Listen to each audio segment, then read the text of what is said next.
Hello students, यहाँ पर अपन nuclear physics की आज बात करेंगे। ठीक है।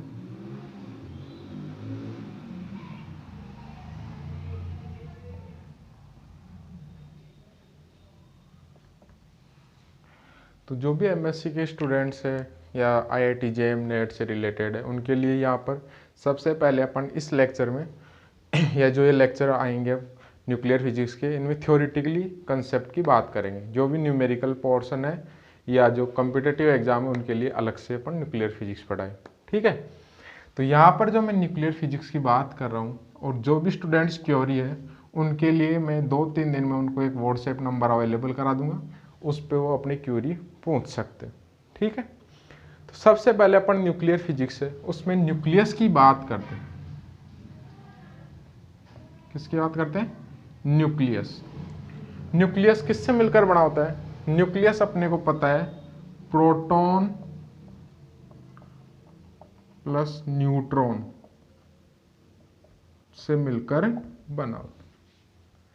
किससे मिलकर बना होता है? Proton plus neutron. इसका मतलब अपने को न्यूक्लियस के स्ट्रक्चर को समझने के लिए ऐसा एक मॉलिक्यूल या पार्टिकल लेना पड़ेगा जिसमें क्या प्रेजेंट हो?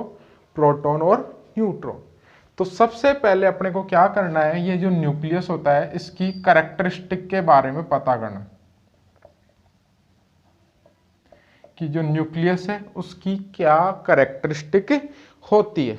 तो न्यूक्लियस की कैरेक्टरिस्टिक समझने के लिए या इसकी प्रॉपर्टी को समझने के लिए जो भी न्यूक्लियस है उसमें प्रोटॉन और न्यूट्रॉन प्रेजेंट होंगे। इनको अपन कंबाइंड फॉर्म में बोलते हैं न्यूक्लियॉन। क्लियर? तो न्यूक्लियॉन्स के बीच में जो लगने वाला फोर्स होता है उसको अपन बोलते हैं nuclear force.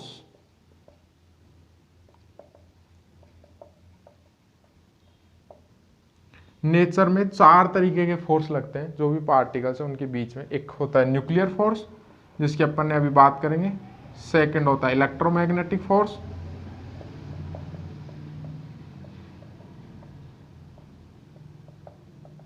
Electromagnetic force. Third weak force.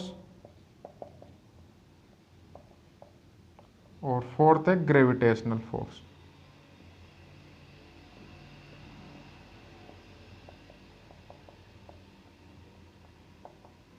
Gravitational force.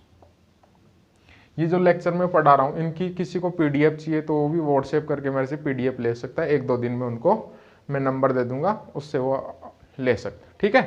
तो ऐसा नहीं है, पीडीएफ नोट्स भी मिलेंगे आपको, पीडीएफ मिल जाएगी, उससे आप कंटिन्यू लेक्चर कर सकते हैं। तो मैंने बताया नेचर में 4 तरीके के फोर्स होते हैं। एक न्यूक्लियर फोर्स होता है, एक इलेक्ट्रोमैग्नेटिक फोर्स होता है, एक वीक फोर्स होता है और एक ग्रेविटेशनल फोर्स। जो न्यूक्लियर फोर्स होता है वो न्यूक्लियस में लगता है या न्यूक्लियर पार्टिकल्स में ही अप्लाई होता है। इसकी रेंज होती है बहुत ही शॉर्ट होती है न्यूक्लियस की रेंज के ऑर्डर में। और अपन लगभग बात करें तो फर्मी ऑर्डर, एक फर्मी का मतलब होता है 10⁻⁻15 मीटर। सेकंड इलेक्ट्रोमैग्नेटिक फोर्स, नाम से ही वेल नोन है, इलेक्ट्रो और मैग्नेटिक। इसका मतलब जो भी चार्ज पार्टिकल होते हैं उनके बीच में जो लगने वाला फोर्स है वो होता है इलेक्ट्रोमैग्नेटिक फोर्स। और इलेक्ट्रोमैग्नेटिक फोर्स अपन जो भी नेचर में एक्सपीरियंस करते हैं वो सारे के सारे फोर्स कौन से होते हैं? Electromagnetic force. थर्ड फोर्स अपन बात कर रहे हैं वीक फोर्स। और जो वीक फोर्स होता है वो भी किसके बीच में लगता है? न्यूक्लियस में या न्यूक्लियर पार्टिकल, एलिमेंट्री जो पार्टिकल होते हैं उन्हीं के बीच में लगता है। और लास्ट है ग्रेविटेशन। ग्रेविटेशनल फोर्स सभी में एक्सपीरियंस कर सकते हैं, लेकिन इसका जो फॉर्मूला होता है F वो आपने पढ़ रखा होगा Gm1m2/r²। और जो ये G है इसकी स्ट्रेंथ 10⁻⁻11 के ऑर्डर की होती है। इसका मतलब ये फोर्स तभी एक्सपीरियंस कर सकते हैं जब पार्टिकल्स के जो मास है वो बहुत ही ज़्यादा हो या पार्टिकल साइज में बहुत बड़े हो, तभी इस फोर्स को एक्सपीरियंस किया जा सकता है। जैसे सन और मून के बीच में या जितने भी ग्रह उपग्रह उनके बीच में अपन ये फोर्स एक्सपीरियंस करते हैं। ठीक है। ये है ग्रेविटेशनल फोर्स। अब अपन यहाँ पर बात कर रहे हैं, अपना जो मेन फोकस है वो न्यूक्लियस। और न्यूक्लियस का बात करें तो अपन न्यूक्लियॉन्स। इसका मतलब जो न्यूक्लियॉन्स के बीच में लगने वाला फोर्स है वो कौन सा है? वो फोर्स मैंने बताया न्यूक्लियर फोर्स। न्यूक्लियर फोर्स है उसकी क्या कैरेक्टरिस्टिक होती है? वो अट्रैक्टिव होता है या रिपल्सिव? तो अपन बात करें तो ये दोनों टाइप हो सकता है, लेकिन इसका जो रिजल्टेंट न्यूक्लियर फोर्स होगा वो ऑलवेज क्या होगा, अट्रैक्टिव, क्योंकि प्रोटॉन प्रोटॉन के बीच में रिपल्सन लगता है, प्रोटॉन न्यूट्रॉन के बीच में क्या लगता है अपने को, अट्रैक्शन। तो नेट जो फोर्स होगा, क्यों नेट फोर्स अट्रैक्टिव नहीं होगा तो क्या होगा, न्यूक्लियंस अपने को पता है एक बाउंड स्टेट होती है, न्यूक्लियस जो होती है वो एक न्यूक्लियंस की बाउंड स्टेट होती है, और बाउंड स्टेट तभी पॉसिबल है जब उनके बीच में लगने वाला नेट फोर्स अट्रैक्टिव। इसका मतलब जो न्यूक्लियर फोर्स है उसकी जो नेट फोर्स है वो क्या होता है, अट्रैक्टिव होता है, और इसकी रेंज 1.5 to 2 फर्मी जो न्यूक्लियस के रेंज के ऑर्डर की होती है। अब अपन बात करें यहाँ पर जो न्यूक्लियस है उसकी प्रॉपर्टीज की बात कर रहे हैं। तो सबसे पहले मैं आपको समझा रहा हूं,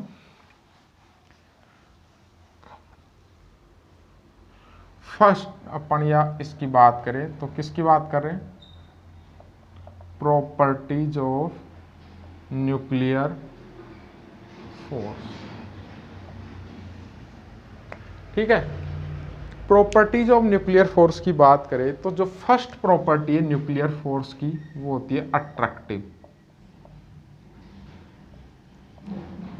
यानी जो न्यूक्लियर फोर्स है वो किस टाइप का फोर्स होता है, अट्रैक्टिव नेचर का फोर्स होता है। अट्रैक्टिव का मतलब इनके बीच में जो लगने वाला आकर्षण जो बल है वो आकर्षण या उनको एक दूसरे की तरफ पास में करने के लिए काम आता है, उनको अट्रैक्ट करता है, इसको अपन बोलते हैं अट्रैक्टिव फोर्स। और इस फोर्स की अपन अगर बात करें तो ये सबसे स्ट्रॉन्गेस्ट फोर्स होता है, जो न्यूक्लियर फोर्स होता है वो नेचर में सबसे स्ट्रॉन्गेस्ट फोर्स होता है, इससे स्ट्रॉन्ग फोर्स नहीं हो सकता। ठीक है, न्यूक्लियर फोर्स की स्ट्रेंथ नेचर में सबसे ज्यादा, बाकी जितने भी फोर्स, इलेक्ट्रोमैग्नेटिक फोर्स हुआ, वीक फोर्स हुआ, ग्रेविटेशनल फोर्स हुआ, तो वो सारे इस फोर्स से लेस स्ट्रेंथ होते हैं।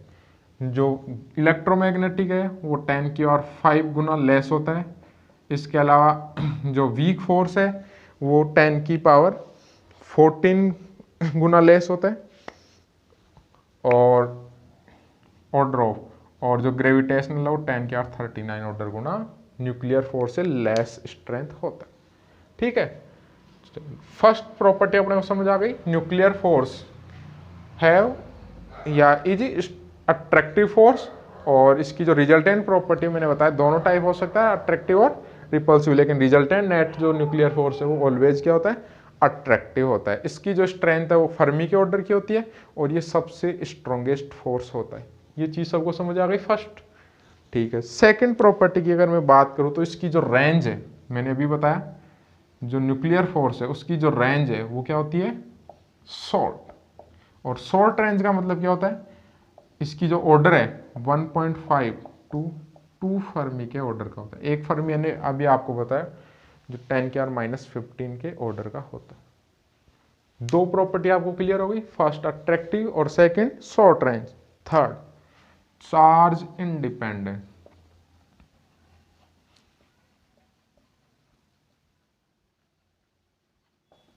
इस प्रॉपर्टी को आप ध्यान से समझ लेना, जो न्यूक्लियर फोर्स होते हैं वो चार्ज इंडिपेंडेंट होते हैं। चार्ज इंडिपेंडेंट का मतलब वो चार्ज पे डिपेंड नहीं करते, यानी न्यूक्लियंस के चार्ज क्या है, पॉजिटिव है, नेगेटिव है या न्यूट्रल है, सभी के बीच में लगने वाला न्यूक्लियर फोर्स ऑलवेज क्या होता है, सेम होता है।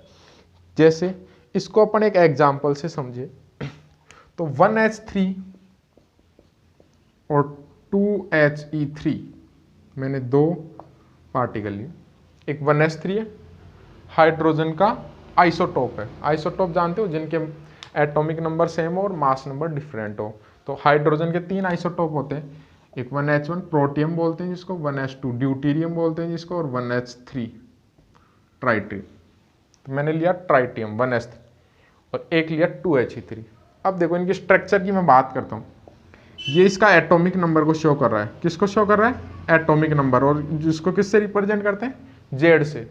ये इसके किसको शो कर रहा है, मास नंबर, किससे शो करते हैं, ए से।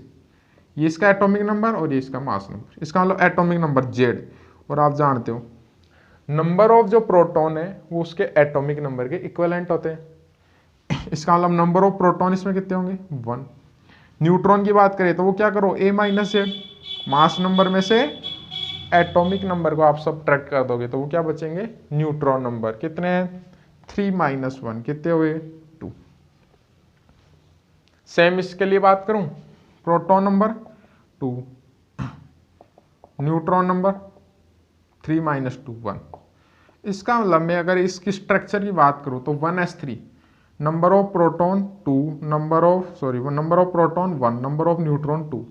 और 2he3 की बात करूं तो नंबर ऑफ प्रोटॉन 2 और नंबर ऑफ न्यूट्रॉन 1। क्लियर। इसका मतलब इसमें एक प्रोटॉन है और 2 न्यूट्रॉन है, और इसमें एक न्यूट्रॉन है और 2 प्रोटॉन। कि ये कुछ, अब इसको अपन अगर समझना चाहे तो क्या हो सकता है, ये प्रोटॉन इसके साथ बॉन्ड बना सकता है, ये प्रोटॉन इसके साथ ही बॉन्ड बना सकता है, ये न्यूट्रॉन इसके साथ, इसके अलावा और कोई पॉसिबिलिटी यहाँ बचती ही नहीं है। सेम ये न्यूट्रॉन इसके साथ बॉन्ड बना सकता है, ये न्यूट्रॉन इसके साथ प्रोटॉन के साथ बॉन्ड बना सकता है, ये प्रोटॉन प्रोटॉन आपस में बॉन्ड बना सकता है।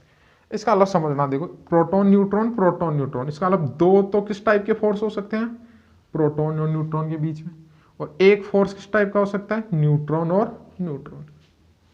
जस्ट लाइक दो तो प्रोटॉन और न्यूट्रॉन टाइप के और एक प्रोटॉन प्रोटॉन। दोनों में क्या सिमिलरिटी है, दो टाइप के फोर्स तो सेम है, प्रोटॉन न्यूट्रॉन, लेकिन इसमें एक टाइप जो लगने वाला फोर्स है वो न्यूट्रॉन है, और इसमें प्रोटॉन।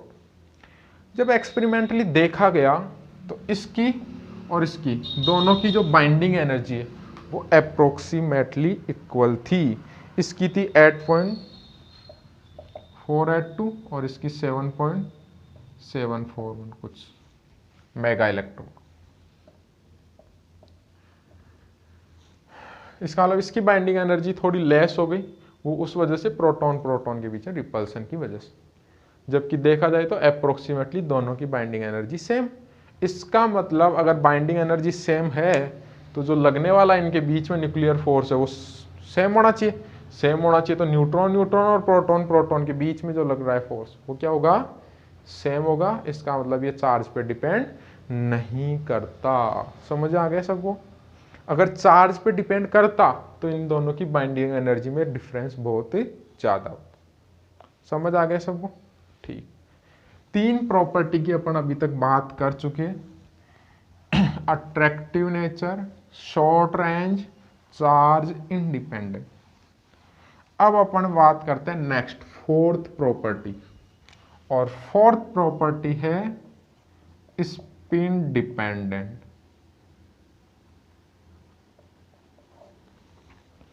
किसकी बात कर रहे हैं, स्पिन डिपेंडेंट।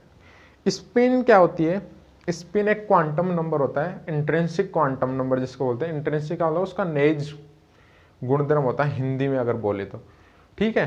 तो स्पिन जो क्वांटम नंबर है, जितने भी एलिमेंट्री पार्टिकल है उनकी अपन स्पिन क्वांटम नंबर उसके रोटेशन से बता सकते हैं कि वो कितने टाइप से रोटेट हो सकता है अपनी एक्सिस पर, उसको बोलते हैं स्पिन, रोटेशन अपनी एक्सिस पर। तो स्पिन क्वांटम नंबर उनके लिए डिफाइन किया गया। अब न्यूक्लियस है, उसमें नंबर ऑफ प्रोटॉन और न्यूट्रॉन होंगे, मैं बता देता हूं आपको। स्पिन के टाइप पर 2 तरीके के भी पार्टिकल होते हैं। एक पार्टिकल होते हैं बोसोन, और बोसोन उनको बोलते हैं जिनकी स्पिन होती है इंटीजर। दूसरे नंबर के जो पार्टिकल होते हैं वो फर्मियोन होते हैं, और फर्मियोन उन पार्टिकल को बोलते हैं जिनकी स्पिन हाफ इंटीजर होती है, ठीक है, हाफ ऑड इंटीजर, जैसे 1/2, 3/2, 5/2, और इंटीजर का मतलब 0, 1, 2, 3, 4, ठीक। यहां पर मैं बात कर रहा हूं न्यूक्लियॉन्स। जो न्यूक्लियॉन्स होते हैं उनमें होते हैं प्रोटॉन और न्यूट्रॉन, और प्रोटॉन और न्यूट्रॉन दोनों की जो स्पिन होती है वो हाफ होती है। इसका मतलब एक से ज्यादा अगर न्यूक्लियॉन प्रेजेंट है तो उनकी रिजल्टेंट स्पिन होगी, और वो रिजल्टेंट स्पिन जो होगी वो उनके क्या होगी, प्रोटॉन और न्यूट्रॉन है, न्यूक्लियॉन से उनकी स्पिन क्या होती है, प्रोटॉन की भी हाफ, न्यूट्रॉन की भी हाफ। अगर एक से ज्यादा नंबर ऑफ न्यूट्रॉन और प्रोटॉन है तो उनकी जो रिजल्टेंट स्पिन है वो निकालने का तरीका, अगर S1 S2 ये सभी पार्टिकल्स की स्पिन है, तो जो टोटल एस होगी वो होगी S1 प्लस S2 इनका वेक्टर सम। वेक्टर सम का मतलब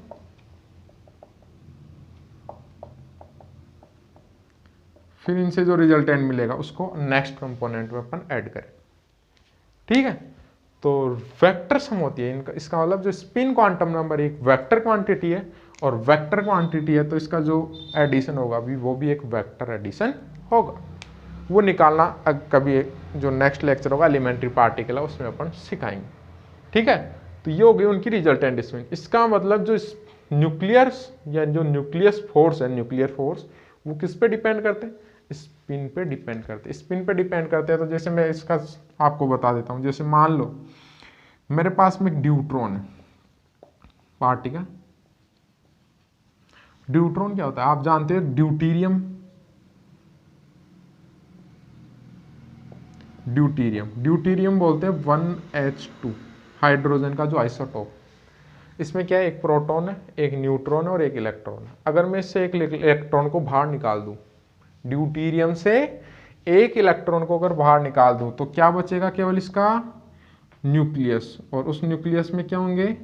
एक प्रोटॉन और एक न्यूट्रॉन। उसको बोलते हैं अपन ड्यूट्रॉन। एक प्रोटॉन है और एक न्यूट्रॉन, दोनों की स्पिन है S1 भी हाफ और S2 भी हाफ। इसका मतलब जो रिजल्टेंट होगी वो S1 प्लस S2 का मोड 2, S1 माइनस S2 का mode half plus half 1, half minus half 0। एक एक कम करते हुए चलते हैं। अगर ये 2 होता ये 0 होता तो 2 भी आता, फिर एक कम करो 1 भी आता, फिर 0, तीनों पॉसिबल है। ठीक है, स्पिन या तो इंटीजर हो सकती है या हाफ इंटीजर हो सकती है, इसके अलावा इसकी कोई क्वांटिटी नहीं हो सकती। तो देखो हाफ प्लस हाफ 1 और हाफ माइनस हाफ 0, एक कम किया तो सीधा 0 होगा। इसका मतलब 2 स्पिन पॉसिबल है, एस एक 1 और एक 0। लेकिन क्या देखा गया, जब भी एक्सपेरिमेंटली स्पिन फाइंड की गई ड्यूट्रॉन की तो वो ऑलवेज कितनी मिली? 1। और 1 का मतलब है S इक्वल टू 1। तो अगर इसके प्रोजेक्शन की बात करें MS तो वो 3 होगी, +1 0 -1। इसकी पॉजिटिव से नेगेटिव वैल्यू तक एक एक कम करते हुए चलो, इसको बोलेंगे ट्रिपलेट। 3 है इसलिए क्या बोलते हैं S इक्वल टू 1 को ट्रिपलेट। और 0 तो MS की वैल्यू कितनी होगी? ओनली सिंगल 0 ही होगी। +0 to -0 एक ही वैल्यू हुई ना। तो जो ड्यूट्रॉन है वो कौन सी स्टेज में मिलता है हमेशा? ट्रिपलेट। या उसकी जो स्पिन क्वांटम नंबर है वो ऑलवेज 1 मिलता है। स्पिन की भी यूनिट होती है और किसकी यूनिट में मेजर की जाती है? H cut. एच कट की यूनिट क्या होगी? Joule into second, joule second. तो इसका मतलब अगर न्यूक्लियर फोर्स स्पिन पे डिपेंड नहीं करता तो जो ड्यूट्रॉन है वो हाफ हाफ पार्ट में मिलना चाहिए था। ट्रिपलेट में भी मिलना चाहिए था और सिंगलेट में भी मिलना चाहिए था, लेकिन ऐसा नहीं होता। वो ऑलवेज कौन से स्टेट में मिलता है? ट्रिपलेट स्टेट में ही मिलता है। तो अपन क्या कह सकते हैं कि जो न्यूक्लियर फोर्स है वो किस पे डिपेंड करते हैं? स्पिन पे डिपेंड करते। ठीक है, अगली प्रॉपर्टी, 4 प्रॉपर्टी समझ आ गई। फर्स्ट थी अट्रैक्टिव, सेकंड थी शॉर्ट रेंज, थर्ड प्रॉपर्टी क्या थी? चार्ज इंडिपेंडेंट, फोर्थ प्रॉपर्टी क्या थी? स्पिन डिपेंडेंट, और फिफ्थ प्रॉपर्टी क्या है? 4 क्लियर है सबको? फिफ्थ प्रॉपर्टी अपन बताते हैं सैचुरेशन प्रॉपर्टी।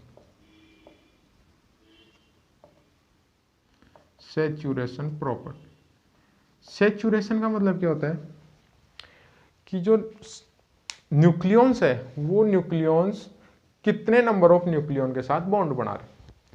तो जब ये चीज देखी गई तो सैचुरेशन प्रॉपर्टी में क्या होता है कि जो बाइंडिंग एनर्जी है न्यूक्लियस की वो डायरेक्टली प्रोपोर्शनल किसके होती है? Binding energy of nucleon is directly proportional to number of nucleons. इसका मतलब जो न्यूक्लियॉन्स है वो केवल क्या कर रहे हैं? सिंगल बॉन्ड बना रहे हैं। सिंगल का मतलब एक न्यूक्लियॉन अपने नेबर वाले न्यूक्लियॉन के साथ ही बॉन्ड बना रहा है, उससे आगे वाले न्यूक्लियॉन्स के साथ वो बॉन्डिंग नहीं कर रहा। उसी केस में बाइंडिंग एनर्जी जितने नंबर ऑफ बॉन्ड हो तब भी क्या हो सकता है? जितने नंबर ऑफ न्यूक्लियन अगर उतने ही नंबर ऑफ बॉन्ड है, उसी केस में बाइंडिंग एनर्जी किसके प्रोपोर्शनल होती है, ए के प्रोपोर्शनल हो सकती है। इसको प्रूव भी कर सकते हैं। जैसे सपोज करो आप दो पार्टिकल चाहिए बॉन्ड बनाने के लिए, दो पार्टिकल चाहिए और नंबर ऑफ टोटल पार्टिकल कितने, ए, तो क्या होता है इसका फॉर्मूला, AC2। AC2 का मतलब binding energy proportional to A minus 1 divide by 2। AC2 का मतलब क्या लिख सकते हैं उसको, A square minus A by 2। अगर ए ज़्यादा है तो ए स्क्वायर बहुत ज़्यादा होगा, इसको हटाओ क्या होगा, ए स्क्वायर बाई 2। और अपन जानते हैं binding energy divide by A, इसको क्या बोलते हैं, binding energy B bar, binding energy per nucleon. तो ये जो बाइंडिंग एनर्जी मैंने लिखी है क्या है, B bar, binding energy per nucleon is proportional to mass number. तो इस केस में अपन क्या कह सकते हैं कि जो नंबर ऑफ न्यूक्लियंस है या जो न्यूक्लियन है, प्रोटॉन है या इधर न्यूट्रॉन है, वो केवल अपने नेबरिंग न्यूक्लियन के साथ ही बॉन्ड बनाता है। इसलिए इसको क्या नाम देंगे अपन, सैचुरेशन प्रॉपर्टी। समझ आ गया। Next, exchange behaviour.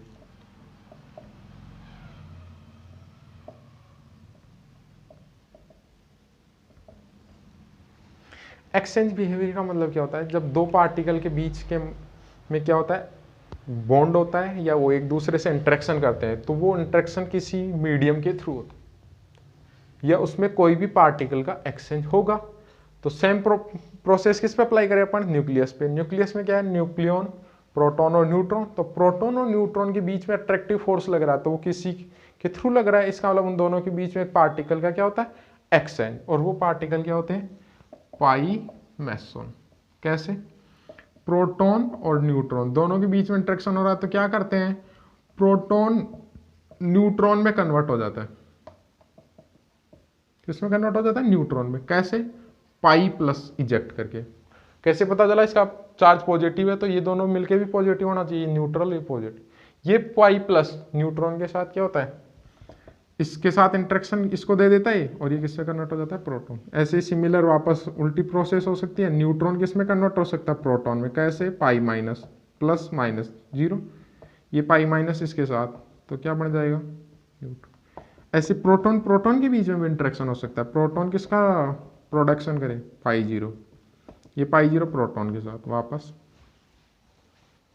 कैसे पता चला, Heisenberg uncertainty principles, delta x delta P x.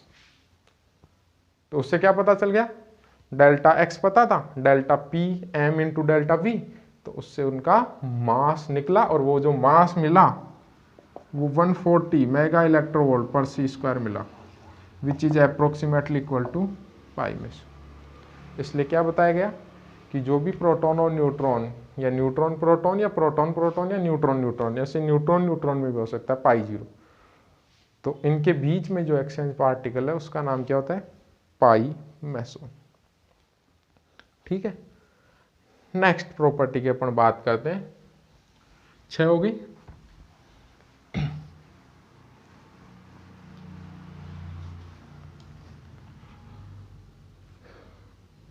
Next property अपन बात करते हैं नॉन सेंट्रल फोर्स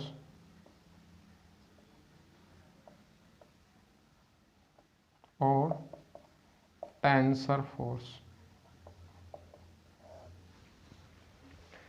देखो, नॉन सेंट्रल फोर्स का मतलब क्या होता है कि वो फोर्स जो रेडियल पार्ट के अलावा और अदर पार्ट पर भी डिपेंड करे, उसको बोलते हैं अपन non central force. Central force उसको बोलते हैं जो केवल रेडियल पार्ट पे डिपेंड करे, उसको सेंट्रल बोलेंगे। रेडियल के अलावा और पार्ट जैसे स्पिन पार्ट पे, आइसो स्पिन पार्ट पे भी डिपेंड करे, उसको अपन क्या बोलते हैं, non central force. Non central force का पता कैसे चला, सबसे सिंपलेस्ट अपन जानते हैं, जो भी न्यूक्लियस उसकी स्टडी करने के लिए अपन किसको काम में लेते हैं, ड्यूट्रॉन को, क्योंकि ड्यूट्रॉन में क्या होता है, एक प्रोटॉन और एक न्यूट्रॉन। तो ड्यूट्रॉन का जब पता चला तो जो ड्यूट्रॉन है उसके लिए क्वाड्रपोल मूवमेंट कैलकुलेट किया गया, और क्वाड्रपोल मूवमेंट किसके बारे में इंफॉर्मेशन देता है, स्ट्रक्चर के बारे में इंफॉर्मेशन देता है। कैसे, अगर क्वाड्रपोल मूवमेंट 0, इसका मतलब जो भी शेप होगी न्यूक्लियस की वो कैसी होगी, सिमेट्रिक। अगर क्वाड्रपोल मूवमेंट पॉजिटिव है, इसका मतलब उसकी जो शेप है वो प्रोलेट होगी, जेड अक्ष के अलोंग ऐसे ज्यादा प्रोलेट टाइप। और क्वाड्रपोल मोमेंट अगर नेगेटिव है तो उसकी जो शेप होगी ओवलेट। तो ड्यूट्रॉन का जो क्वाड्रपोल मूवमेंट देखा गया वो जीरो नहीं था, क्या था, some positive quantity which represent that deuteron is not in a spherical symmetry which is type of prolate. और जब सिमेट्रिक नहीं होगा इसका मतलब उसके जो लगने वाला फोर्स है वो रेडियस के साथ साथ अदर पैरामीटर पर भी डिपेंड करेगा। और अगर other parameter spin like as spin in quantities पे अगर डिपेंड करेगा तो उस केस में जो लगने वाला फोर्स होगा वो नॉन सेंट्रल फोर्स होगा और टेंसर फोर्स होगा। इसकी बात अपन अगले लेक्चरों में बात करें।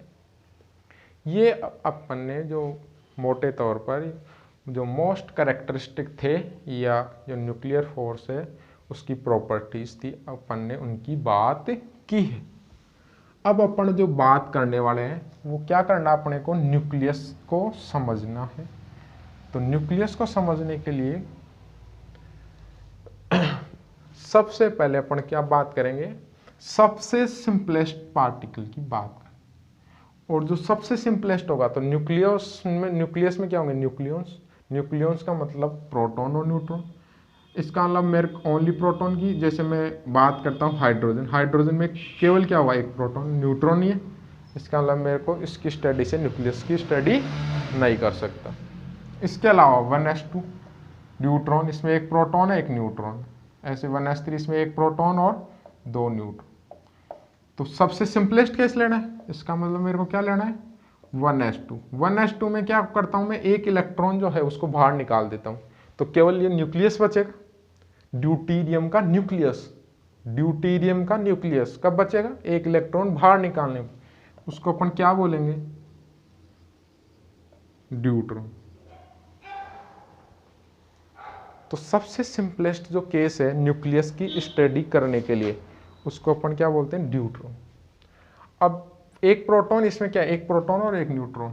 तो ऐसे 3 केस हो सकते हैं, प्रोटॉन प्रोटॉन हो सकता है, प्रोटॉन न्यूट्रॉन हो सकता है और न्यूट्रॉन। कितने पॉसिबल केस है, 3। लेकिन फर्स्ट और थर्ड ये पॉसिबल नहीं है due to Pauli exclusion principle. Pauli का एक्सक्लूजन प्रिंसिपल क्या बोलता है, ये सभी फर्मियोन्स हैं, मैंने बताया इनकी स्पिन अभी हाफ होती है, हाफ जो स्पिन होती है वो सब क्या होते हैं, फर्मियोन्स। तो पाउली ने क्या बताया कि 2 आइडेंटिकल फर्मियोन सेम स्टेट में नहीं रह सकते। 2 identical fermion can not exist in same state, या all quantum number of 2 fermions can not same. 2 fermions के सारे क्वांटम नंबर सेम नहीं हो सकते। अगर एक स्टेट में होगी तो कोई ना कोई एक क्वांटम नंबर उनका क्या होगा, सेम होगा, जो कि पाउली प्रिंसिपल का कॉन्ट्राडिक्शन है। तो ऐसा पॉसिबल नहीं है। तो उस केस में क्या पॉसिबिलिटी है, प्रोटॉन न्यूट्रॉन, जिसको अपन क्या बोलते हैं, ड्यूट्रॉन। इसका मतलब न्यूक्लियस की स्टडी करने का सबसे सिंपलेस्ट केस क्या है, ड्यूट्रॉन। तो अपने को स्टडी किसकी करनी है, ड्यूट्रॉन। तो मैं क्या बता रहा हूं आपको, जो ड्यूट्रॉन है उसकी अपने को कुछ प्रॉपर्टीज यहां पर पहले पता होनी चाहिए। तो सबसे मैं पहले बात करूं तो ड्यूट्रॉन में क्या होगा, एक प्रोटॉन होगा और एक न्यूट्रॉन होगा। फिर मैं बात करता हूं सेकंड केस की। ड्यूट्रॉन जो है वो स्टेबल है। स्टेबल का मतलब है इसकी कुछ ना कुछ बाइंडिंग एनर्जी होगी। तो जो बाइंडिंग एनर्जी होती है ड्यूट्रॉन की वो होती है 2.223 मेगा इलेक्ट्रॉन। बहुत कम है। कैसे पता चला, अपन जब बाइंडिंग एनर्जी पर न्यूक्लियन का मास नंबर के साथ ग्राफ प्लॉट करते हैं तो सबसे स्टेबल जो न्यूक्लियस अपने को मिलता है वो फेरस 56, जिसके 8.8 मेगा इलेक्ट्रोवोल्ट पर न्यूक्लियन अपने को बाइंडिंग है। इससे इसको कंपेयर करें तो बहुत कम है। इसका मतलब ड्यूट्रॉन स्टेबल तो है लेकिन कम। और ये एनर्जी ओनली ड्यूट्रॉन की किस में मिलती है, ground state. Excited state deuteron की एग्जिस्ट नहीं करती। ये भी अपन नेक्स्ट लेक्चर में बात करने वाले, और ये भी अपन कैलकुलेट करें कि ड्यूट्रॉन की ग्राउंड स्टेट में एनर्जी क्या हो, एक्साइटेड स्टेट उसकी एग्जिस्ट क्यों नहीं करती। अभी अपन इसकी केवल कैरेक्टरिस्टिक या प्रॉपर्टीज की बात करें। सेकंड केस इसका मतलब ये तो समझ आ गया ना 2.223, इसका मतलब जो ड्यूट्रॉन है वो स्टेबल है लेकिन लूजली बाउंड सिस्टम होता है। कैसा सिस्टम होता है? Loosely bound system. ठीक है, थर्ड अपन बात करते हैं इसके magnetic moment. Magnetic moment, charge particle है तो इसका मोमेंट होगा, तो इसका जो मैग्नेटिक मोमेंट है वो होगा 0.85735 न्यूक्लियर मैग्नेट यूनिट। दो तरीके के मूवमेंट हो गए ना यहाँ, एक ऑर्बिटल और एक spin. Orbital only charge particle की वजह से, तो प्रोटॉन के कारण, और स्पिन मैग्नेटिक मूवमेंट है वो दोनों की वजह से, प्रोटॉन और न्यूट्रॉन। ये भी कैलकुलेट करेंगे और ये वैल्यू आएगी 0.85735 म्यू। ठीक है, नेक्स्ट प्रॉपर्टी की अपन अगर बात करें तो वो इसका क्वाड्रपोल मोमेंट, अभी बात की थी पीछे, क्वाड्रपोल मोमेंट। तो जो ड्यूट्रॉन होता है उसका जो क्वाड्रपोल मोमेंट होता है, वो क्वाड्रपोल मोमेंट की जो वैल्यू होती है वो होती है 2.82 10⁻⁻24 सेंटीमीटर स्क्वायर।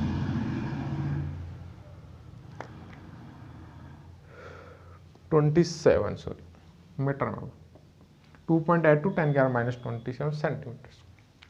ठीक है, जो क्वाड्रपोल मूवमेंट होता है उसकी यूनिट ध्यान रखना क्यू, वो होती है E/r²। इसकी एक्चुअल में बात करें तो चार्ज इंटू डिस्टेंस का स्क्वायर, लेकिन अपन जिनके लिए भी क्वाड्रपोल मूवमेंट करते हैं सब में चार्ज आएगा, इसलिए Q/E की वैल्यू डिफाइन करते हैं। कई बार क्वेश्चन पूछ सकते हैं आप कि क्वाड्रपोल मूवमेंट तो चार्ज इंटू डिस्टेंस स्क्वायर होता है, लेकिन आप सेंटीमीटर स्क्वायर ही क्यों लिख रहे हो, कूलाम कहाँ गया? तो अपन जो यहाँ डिफाइन करते हैं वो क्या करते हैं, Q/E की वैल्यू, क्योंकि E सभी में कॉमन रहेगा इसलिए E से डिवाइड करके अपन बात। ठीक है, नेक्स्ट जो ड्यूट्रॉन होता है उसकी स्पिन वो कितनी होती है, मैंने बोला 1, ट्रिपलेट स्टेट में होता है, और किस में मेजर करेंगे, एच कट। इसका मतलब इसकी स्पिन कितनी होती है, एच कट।